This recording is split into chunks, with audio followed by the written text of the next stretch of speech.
Pate State Speaker Series rolls on. It's a good day because Joel Klatt is wearing his Rose Bowl hat. And if I wasn't already in the mood for the season, I'm in the mood now, sir. Do you ever take that off? Why would you ever take that off?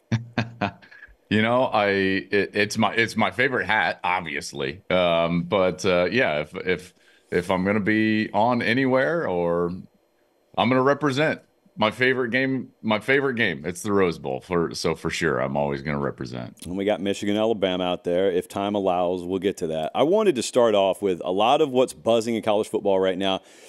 And it reminds me of like one of my biggest disappointments. When I was a child, I loved college football like I do now. When I was a child, though, I assumed, ignorantly as it turns out, that everyone who ran college football was a genius, and I didn't know their names, and I didn't see their faces, but I didn't need to. It's kind of like when you're flying. You don't meet the pilot, but you trust someone who is above and beyond your intellectual capability is running the operation. Thankfully, in the airline industry, we're right about that. College football, not so much. And I cannot tell you how much it repeatedly crushes me when I see just horrific decision-making happen, which leads to things like our calendar being a mess right now. And you realize the whole time it was an illusion. And the whole time there actually is no door to the office of college football that you can go knock on like the NFL or NBA. And really, no one's in charge with looking out for the singular interest of college football. Everyone's kind of out for themselves. And I was listening to some of your stuff this morning, so we'll go broad brush with this, and then I want to zoom in on some stuff. But just overall, you love the sport, I love the sport. Having put that aside, thoughts on where things are right now? I think two things can be true at once. I think that the sport can be as good as it's ever been in its history, as popular as it's ever been. The players are better than they've ever been, and at the same time, structurally speaking, the sport is as broken as it's ever been. And we need to fix things in a big way. The problem with fixing things is that college football has no leadership. To your point about you think that these people, and I don't know if it's that the people aren't smart. It's just that no one's actually in charge. And so it's like being a fan of college football right now is like sitting in seat 32E on a plane flight, and you realize that there's like 5 pilots up there all arguing, and none of them actually have control. And you're like, wait, is that actually is that really what's going on? Yes, and they all have ulterior motives. They all want to fly the plane to a different location, land it in a different way. And it doesn't work that way. We need a captain, so to speak. And every great organization, every great entity has terrific leadership, and leadership has to be boiled down to some point. And so I think you have argued for this. I've argued for this, and a lot of people have talked about this. Some sort of specific, whether it's governing body, person, commissioner, whatever it is, someone needs to start looking out for the whole and not just their own silo. Right now, we have a lot of people that look out for their own silo, their own conference, their own interests, and that's their job, and that's what they should do. But no one really is pushing the sport as a whole forward. And because of that, we have 5 captains trying to fly a plane into 5 different locations. So as you and I are speaking, Chip Kelly and the Bruins just won their bowl game, and he just had this moment that I thought was a really important moment. He didn't necessarily say things in that pregame press conference that hadn't been said before. It's just some guys articulate it better. Some guys, when they speak it, it really takes hold and it catches some traction for whatever reason. And Chip Kelly talked about a lot of ideas he's had. He talked about centralized leadership, talked about overhauling entire scheduling formats, entire athletic department structures. And I loved a lot of it. I think a lot of people loved it just because normally we don't hear coherent, good ideas spoken from a position of authority, including within the scope of college football. But I think it's a moment because I don't know that that's just going away. Like, I don't know when Chip Kelly said what he said that it's just going to disappear in the wind. Number one, I hope more coaches do what he did. And number two, I think that revenue sharing aspect, Harbaugh's brought it up, he's brought it up, would be a gateway to unlocking a lot of the current knots, so to speak, that we have in our sport, because you don't just enter into revenue sharing deals without collective bargaining. And I understand that that's a very complex sentence, but whatever, it's a complex sport. Let's find a way to get there. But man, like this piece of paper right now, if I sign my name on a scholarship to play at Colorado or Alabama or UCLA, it doesn't really mean at all what a pro contract means. There is no term. You and I have contracts with our companies, and there's the big capitalized word, term. And it means up until this point, you're not free to really do whatever you want to. Now, that's because we're employed and they're not employed. But man, you enter into revenue sharing and you enter into a world where all of a sudden there are terms. A lot of the problems that coaches complain about behind the scenes right now are kind of cleaned up, are they not? Well, they have the ability to be cleaned up, and you have, as I think you put it perfectly, it's a gateway towards, cleaning the structure of the relationship with the player. And so let me touch on what you brought up first, the Chip Kelly comments. I really loved Chip's comments. I've talked with Chip, I had him on my show, Josh, and we talked through some of these issues, and he has always been a forward thinker. He he had this amazing line when I talked to him over the summer that there's no crying on the yacht. And and basically saying in a better, more articulate way what I was trying to say in the previous answer, that the sport is great right now. And so let's stop crying about it and let's get to the work of fixing it. And then the fixing it part is a lot of what he brought up.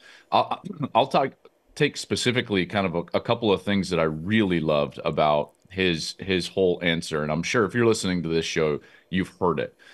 The one thing that, not one thing, one of the things that I really loved is this idea of separation, this idea that football needs to be separate.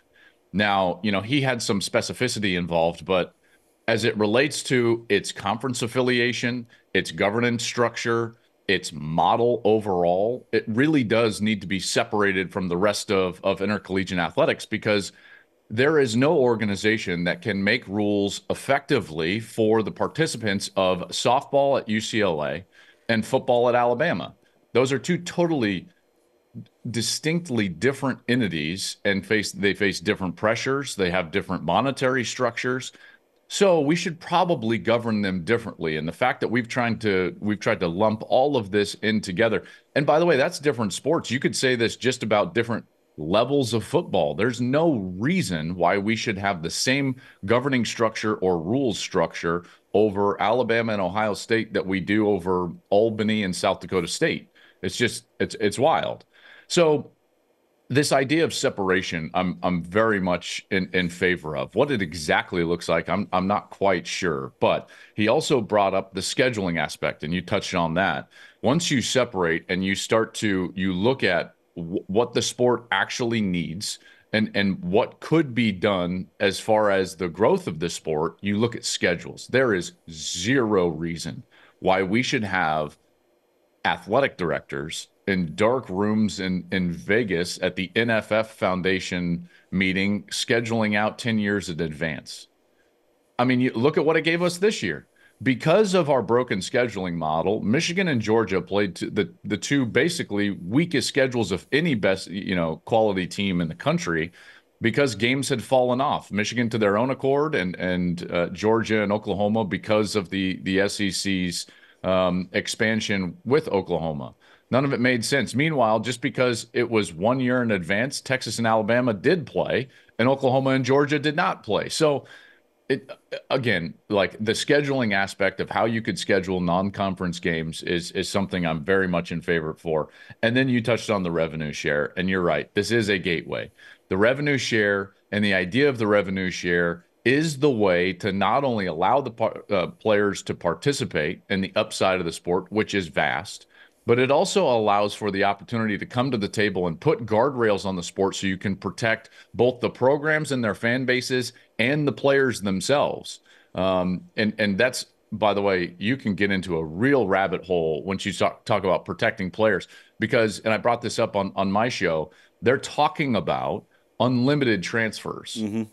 Now, while that might be legally sound, So from some DA that wants to take it and argue it in front of the court, it's not beneficial to the participants for a lot of different reasons. So, this idea that we just need to swing the pendulum completely into this idea of autonomy and agency for the player is, again, sound, but there are flaws. So what do you need? Structure, and you need those guardrails through a potential CBA or revenue structure or collectively bargained agreement. You said something there. The way you phrased it, I don't think needs to be overshadowed. You talked about how in a revenue sharing model, and this is specifically for people who may be turned off by this. Just open your mind for a second and think about it. In a revenue sharing model where players are getting a cut of basically media rights and the revenue that the conference makes, it incentivizes, for lack of a better term, player involvement to grow the game. And that's not necessarily something players think about right now. And that's not necessarily something that an entire recruiting class comes into the collegiate realm thinking about is how do we grow this game? Right now, it's how do I get 3 and out and maybe make it to the NFL, which there's nothing wrong with, and guys would still think that way. But then all of a sudden, if you're further incentivized that if you play in a way, if you conduct yourself in a way that scales the sport's 7.5% viewership more so than when you came in the door, it means more money in your pocket. That's a new day. And then, Joel, even if you want to be selfish from the conference standpoint, the other aspect of that is even if you are the most money-hungry entity on the face of the planet, no one's really turned off by it so much anymore because the more money you make means the more money that is distributed to the players. And so it doesn't even make you look bad anymore. You're still in the pursuit of the same thing. I ran these numbers last night, by the way. I have no clue what the number would arrive at. Let's just say, for lack of present-day argument, the revenue share was like $50,000 per scholarship player on every team in the SEC. That sounds like so much money, and yet it comes out to $4.25 million per team. That's half of what the coaches make right now. That's exactly right. It's $68 million if you paid that to every scholarship player in the entire conference of 16 teams, and they're making $300 million per year on their new TV contract. So whether the money's there is not the issue.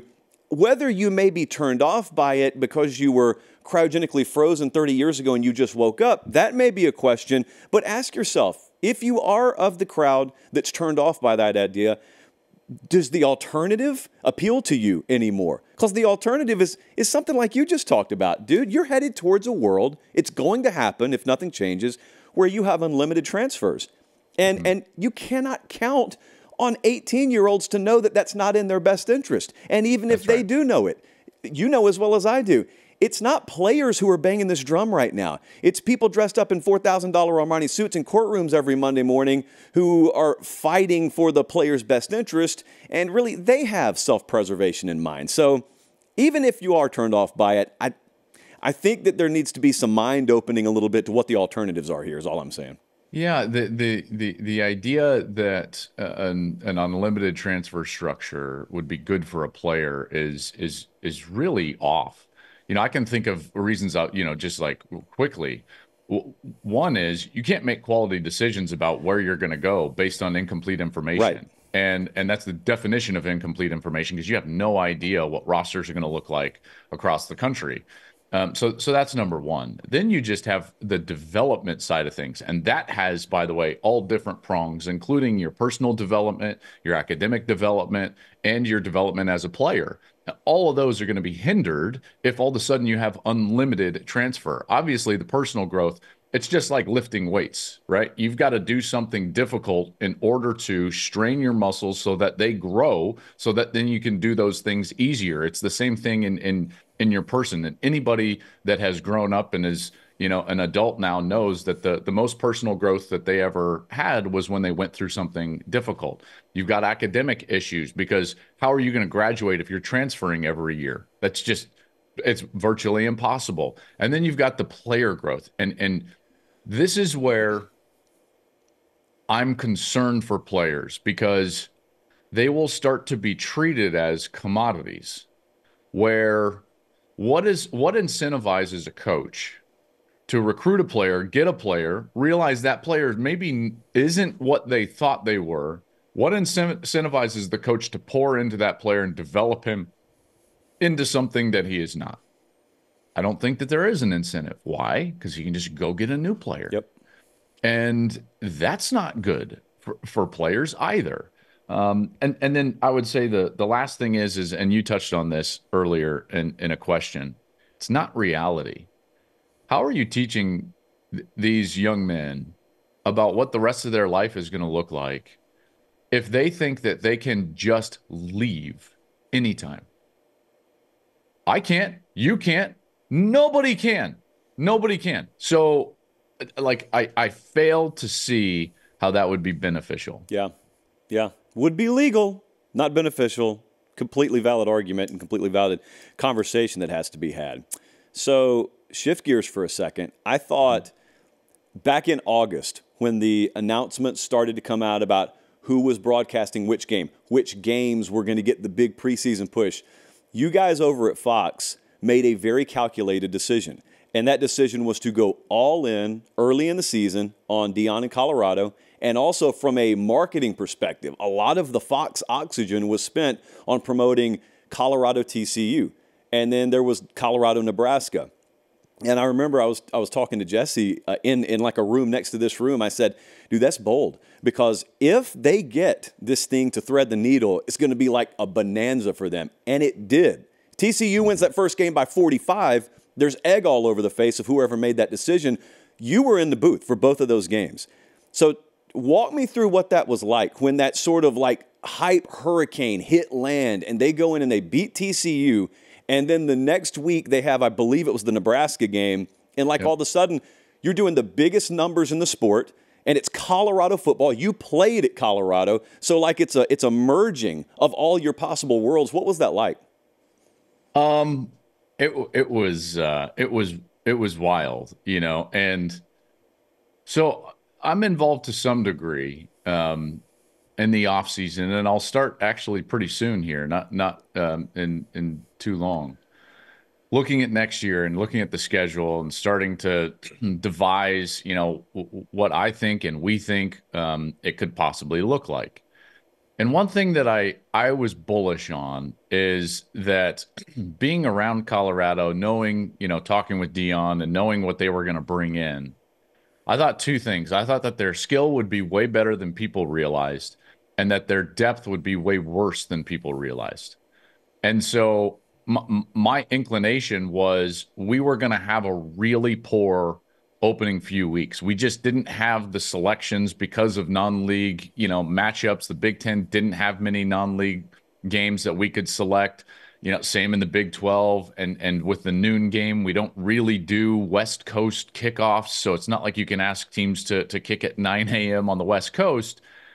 And I thought to myself, with the energy and the oxygen in the room that Dion was commanding, just because of his hiring and his press conference and the way people were covering his recruiting and the transfer portal, we all thought to ourselves like, hey, what if we got out ahead of this? We don't have a ton of great selections anyways. What if we just went all in on Dion and took him early?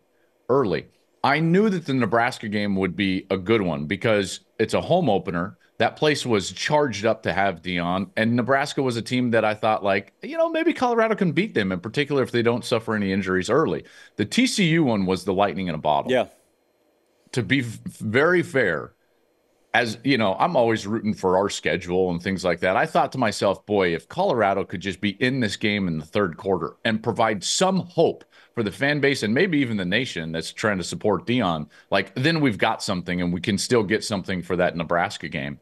And then the game starts to unfold and the first series unfolds and the second series unfolds. And I'm watching Travis Hunter out there and I could feel it in the booth. I was like, okay, number one, there are way more people watching right now than I think we felt like they were going to. I can just tell based on who's texting me. Yep. Based on how long ago they've texted me, I'm like, okay, there's the $6 million or not $1 million, the 6 million people mark, the 7 million people mark, and you could feel that. And then when they won, I mean, I was just like, oh my gosh. And then he's doing the interview afterwards, and I'm thinking about what it's going to be like at the home opener. It turns out to be the case.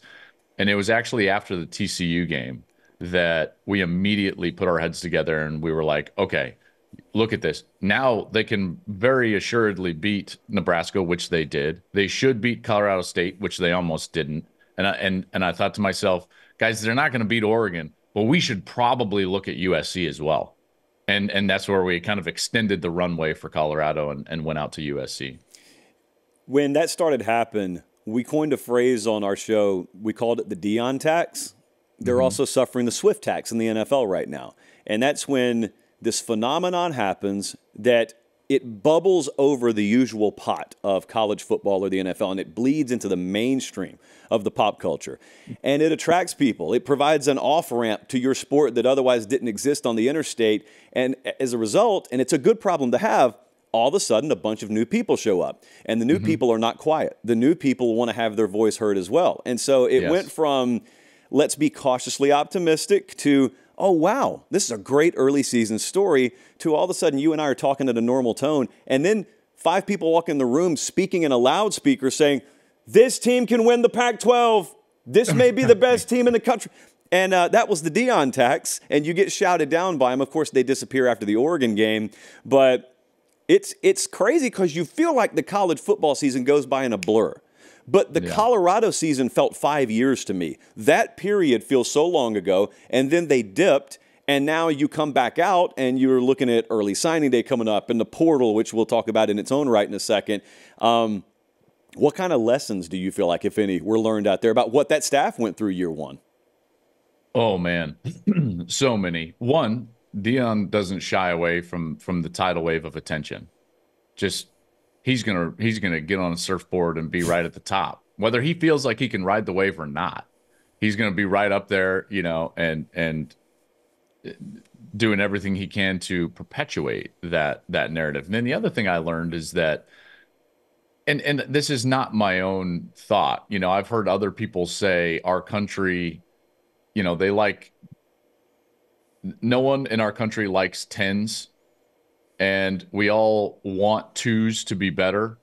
What we really want is everyone to be 5s. So we tear down things that are awesome. We build up things that shouldn't be built up, and we want everyone to be 5s. And in a lot of ways, Dion represents that, because I call it the Dion effect, which is everything that he does. If you love him, you think it's the greatest thing that's ever happened, the most innovative thing that's ever happened. And if you hate him, he's destroying the sport. So it's like this wild gap between the opinions of what you get with Dion and Colorado. And then you try to take a step back. And I think you and I both try to do this. And listen, it's harder for me, obviously, just because I went there. But you take a step back and you try to think to yourself, like, what was their season? Josh, I would categorize it as a wild success. I agree. They hit the over. They're tangibly better. They are 100% in the, I don't know what you want to call it, conversation in college football. Maybe not from a success standpoint, but certainly from a narrative standpoint. And with games that they should have won against Stanford, were in against Oregon State and Arizona, you can see with a couple of additions in particular up front, that's a team that can win 7 games next year. I don't think that's outlandish. And when you look at where they were before he was hired, 1-11, losing by an average of 29 points, like that's a wild success. It's the recalibration of expectation problem that exists. For instance, we come into the season, you got a crowd out there that would look at what was the total, like 3.5, and they would go, oh, under, they're going to be a disaster. Well, okay. Then you realize they've already got 3 wins before the first month of the season is out, and all of a sudden that same crowd, instead of just saying, I was wrong, they recalibrate and they say, well, they won't make a bowl game. Well, that wasn't the standard that you yourself set in the preseason. Right. The path to success at Colorado is not the path that Georgia takes. There are different rungs on the Colorado ladder. So in August, for example, I sat on my show and I said, if they can steal a couple of wins and generate a ton of national buzz, he's won in year one. You don't have to generate buzz at Georgia. You do at Colorado. And now you're landing 5-star offensive tackles, not out of the portal, but out of high school because, well, at least in part due to that, yes, that's a win. You got to judge this stuff a little bit different. I want to get a couple more in here with you. Right now, it's 2020, about to be 2024, and we've got the 2023 playoffs. It's the last of the 4-team field. We're going to have 2 years coming up where we have a format that we're settled on, and it's a 12-team. And then beyond that, there's the edge of a cliff. And I'm not quite sure the college football public has woken up to this yet. Behind the scenes, in the TV world, that's all they're talking about, because there's a lot of shuffling to try and figure this out. I guess the way to ask it is, when we get to the expanded era, and we also overlap that with the first couple of years of mega SEC, mega Big Ten, and everyone else, do you get the sense that, the results on the field and the disparity between just overall calibers of conferences will be so severe that it will drive the SEC and Big Ten away from agreeing to anything that includes auto bids, anything that includes auto inclusion for other conferences, and hashing out the future playoff may be a whole lot more difficult than it seems right now, which is just let's copy and paste it, little bell here, whistle there. I think there's a legit fight coming in the very near future about that thing. It's a great point. Couple of things. Number one is, let me go back to kind of your beginning of your question, and this idea that I don't think the college football public understands the precarious situation that we're in. There's no television deal for the first round next year. Nope. And there is a genuine, I would say close to, if not full-fledged, panic amongst the people that are trying to negotiate that deal from the college football playoff side about the fact that they were asking for X dollars and they are not getting them. And so what it looks like from a television perspective just next year, less than 12 months from now, is a total mystery, which is wild. So they thought that they would have that wrapped up by now and that they could start to think about what it's going to look like in 26 and beyond, which is what you're talking about. So then let's get to the next part of your question, which is this idea of the next 2 years, the SEC and the Big Ten, understanding the landscape, looking at the landscape, and thinking to themselves, like, why are we going to give concessions? Okay. So the first would be they're going to have to give at least some concessions. Now, whether that's a 4 total auto bids or 5, I think it's going to be 4. They're going to have to do that just to get past DOJ scrutiny, or else this thing's going to get shut down from a legal perspective. Those conferences will fight and talk about antitrust laws. They'll talk about lack of true competitiveness, and they would get shut down. So I think that they're either going to have to just say, like, we're going to no auto bids, or at least enough auto bids where they include other conferences other than themselves. What I think that they could probably end up doing is incorporating at least one more auto bid. There's 4 for champions, and then there's 2 more for next best SEC and Big Ten team.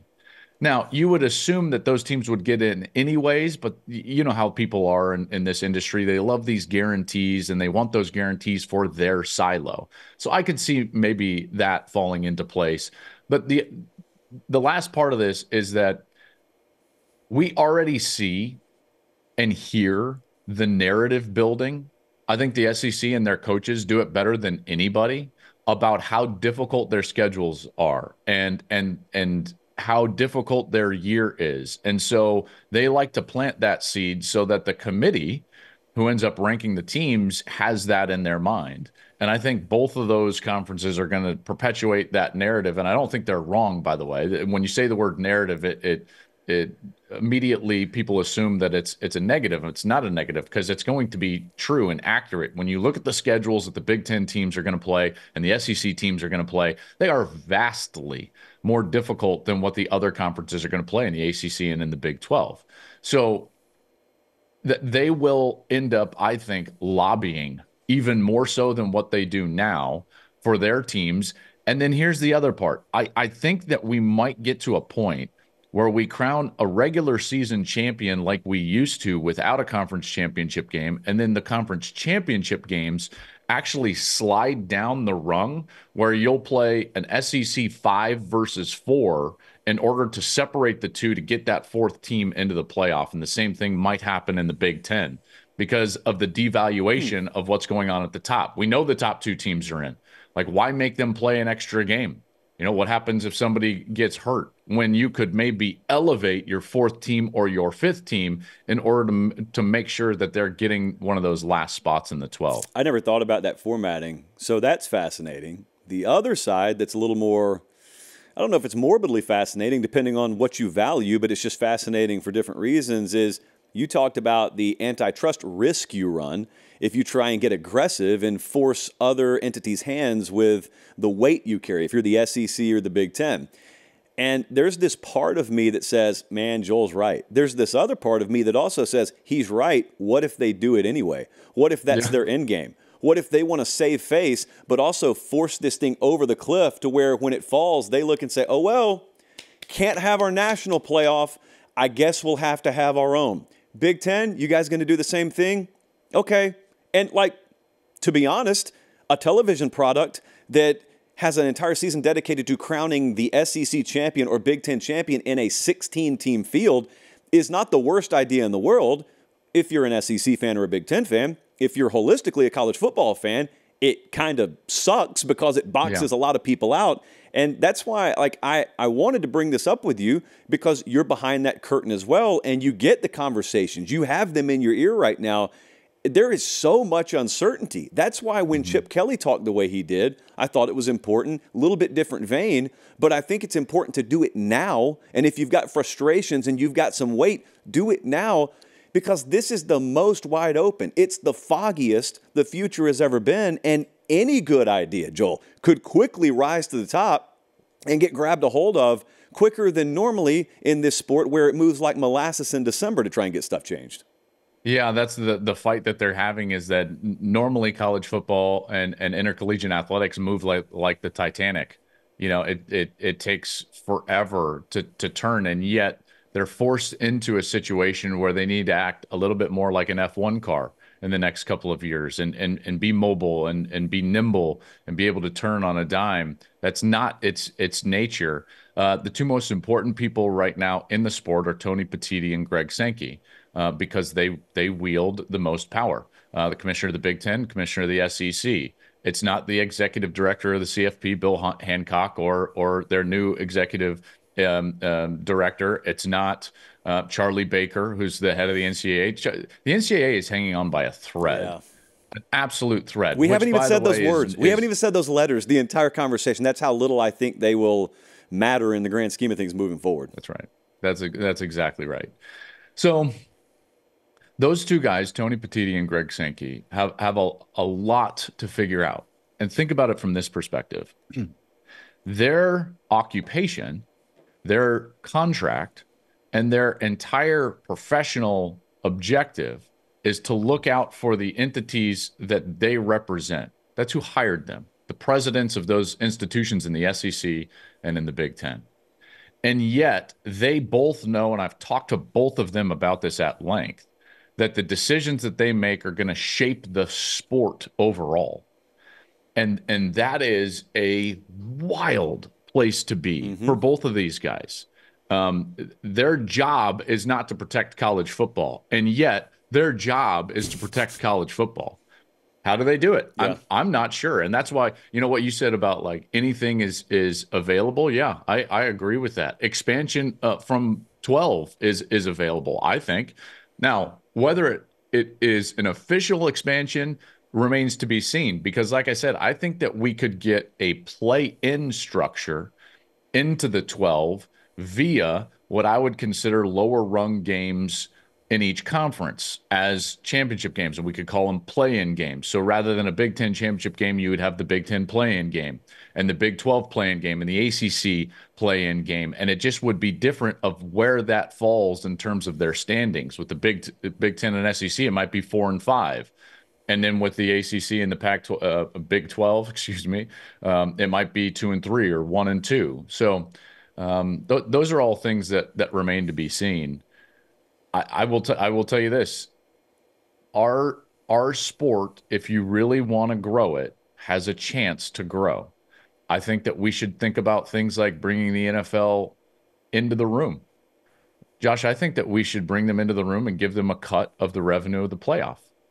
Now, why? Why would you do that? Well, because they hold the power of television windows throughout this entire piece of property that we call the calendar.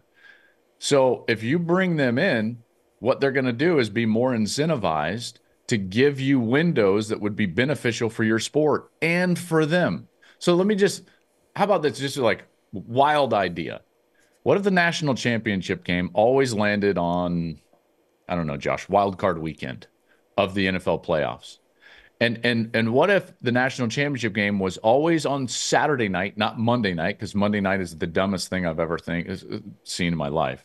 But it's a Saturday night, and it's the third game of a football triple header that had two NFL playoff games ahead of it, and the network that did the middle NFL playoff game also did the national championship game. And now, rather than trying to create your own audience on a Monday night in the middle of January, you can take an NFL wildcard playoff audience of 30 plus million people and jam them straight into your national championship game. Why can't we do that? I think everything should be on the table in order for the betterment of the game and the growth of the game, including maybe going to the NFL and forming a bit of a partnership. These are beautiful ideas now. That right there is a beautiful idea. That double lead-in on a Saturday. How wild a concept, by the way. Imagine people like us allowed to watch college football titles decided on a Saturday. What kind of world is that? Right. And you wouldn't be, because think about this. The College Football National Championship is the only football property in our country, the only one that is decreasing in viewership. Sure. Everything else is increasing, including, and it's not a college football program. We just had the most watched and consumed college football regular season in history.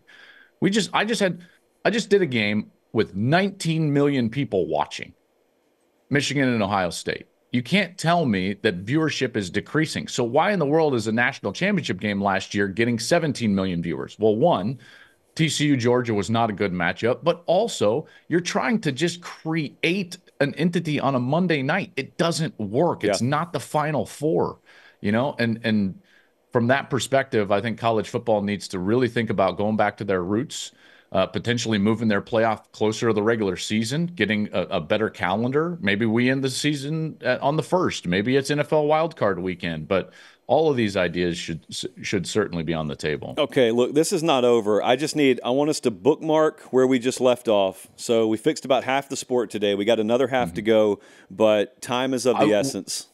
It is, but do you want to just quickly go over calendar? We can do it again some other time, but man, the calendar is how long do you have? How long do you have right now? I got enough time for the calendar. Okay, I am a believer. Let me just throw this at you, because really the crux of the calendar debate right now is we are overlapping the most important period of our season, which is conference championships. Then there's this weird ditch, and then we go past Christmas, and then we have playoffs, and we do what is the equivalent of our version of free agency and our version of the draft, if you want to combine it with pro sports, right here in the middle of it. It makes no sense. Everyone hates it. So the early signing day, I keep going back and forth on it. There's one school of thought when I go to these symposiums where a lot of the recruiting and player personnel types say, do away with it. Just have February like we used to. And then there's another group that says, but we need the early signing day, but let's move it to July. So if you think there's a slam dunk kid out there and you want to offer him, go for it.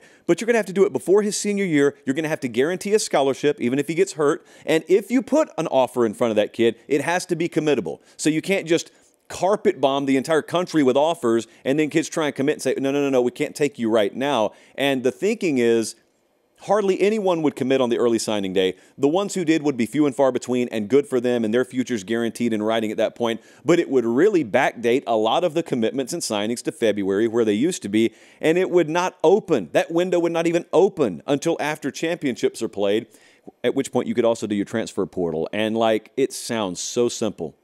And people just, it's like you shout it into the ether and the words disappear and nothing changes. I don't know, man. What are your thoughts on this?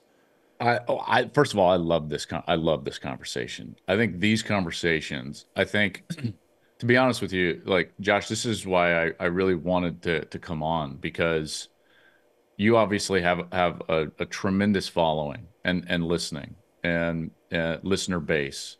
And in a lot of ways, it might be a little bit different than my listener base, but there's also a great amount of overlap. These conversations are really important. And because the future of the sport is at stake. And the calendar is, I think, one of the biggest issues. And you laid it out perfectly at the start there, which is, let's just say this, and I said this on my show. Can you imagine the NFL concluding their 17th game, taking a month off, having the draft and free agency at the same time, and let's negotiate a new CBA? It's like, of course not. Of course not. That would never happen. So why do we allow that to happen here in college football? And rather than talk about the factors that go into this, it is about trying to find solutions in a lot of ways. Number one, we need to separate, and there needs to be a governing structure so that we can look at all of these issues in totality and not just put band-aids over holes in the ship hole. You know, in a lot of ways, we're doing that. We're running over and fixing leaks in the bottom of the boat, all over the boat. And what we really need is just a new boat. Let's get a new boat. Yes. Let's get a new boat. So early signing. Okay. Let's talk about it from the high school perspective. I'm of the belief, now granted, I was a walk-on, so I don't have a ton of experience from a recruiting standpoint, but I'm of the belief that a player should be able to sign his letter of intent at any point, not during his season, not during his football season as a junior, or during his football season as a senior, or even a sophomore. But what you said about the carpet bomb offers is accurate, because it would start to really limit these coaches and being like, okay, if we make this offer, he can sign now. Okay. And it would pause what has now become, I think, a problem in terms of how early kids are recruited and how long they're recruited, and this entire recruiting process. It's not just about the commitment process, it's the recruiting process. So I think a player should be able to sign his letter of intent at any moment, not during his season. Once he signs, tampering rules apply. You can't go steal him. See, this is part of the problem. Verbal commitments are garbage at this point. Now, you can say that that's a societal problem or an individual problem, fine, but it's also an organizational and a program problem, because they don't mean anything to the coaches either. And by the way, nor should they. So you commit to Oregon, Deion's still going after you. At Colorado, you commit to Georgia, Nick Saban is still going after you, and the same in the Big Ten. It happens everywhere. So these kids, their commitment doesn't mean anything for them, nor the attention that they continue to receive. So you should be able to sign your letter of intent at any moment up to February. And at that point, tampering rules apply. Now, I would also have what I would consider to be a dead period of letter of intent, high school recruiting that would extend past the high school football season and up until basically the first week of February, so that this period from about the middle of January, once we would get to the second round of the playoffs, or maybe even past that, if you get to the middle of January or just past that, now you have a free agency window or a transfer portal window that opens up before the spring semester in all of these universities. What we need to do is make sure that these kids can make decisions not at the same time. High school kids are not forced to make decisions based on incomplete rosters, based on where transfers may or may not go. So separating these two time zones out and these periods out, so that, like the NFL, you have the draft, you have free agency, and they're separate so that you can build rosters. I think that's an important piece of this. Dude, I'm glad we did this, man. I got immense respect for you. You do great work. Joel Klatt Show, find it on YouTube. Phenomenal stuff. It's weekly. It's just like we do it here. It's a pleasure to talk to you. I did not I didn't even ask you about bias one time. We didn't even delve into Florida State. We didn't even get into the whole battle that's been going on there. So anytime you want to come over here, you're welcome. I appreciate you joining us, my friend. Same. This as we get more into the offseason and maybe past the draft, I want to make sure that we reciprocate. We do a little bit of a home and home, and we can talk about some of those issues over on my show. I appreciate your time. I'm really thankful for what you do for the sport, because the more people that are interested in the sport, the better. Again, we can just continue to move this thing forward, and you do a great job. So I appreciate it, man. And we didn't even get into anything that we could like disagree about. It's I a remember shame. like a year ago, we could have disagreed about the expansion of the playoffs, but that's so far down the road. Now we just have to talk about the structure. Yeah. Look, it is a shame. In retrospect, I regret that. So I'll probably AI some disagreement in on the back end, and we'll just we'll fix it in post, and we'll be good. The best hat in the business, the best in the business. Joel Klatt, we appreciate it, man. I appreciate your time, bud. See ya.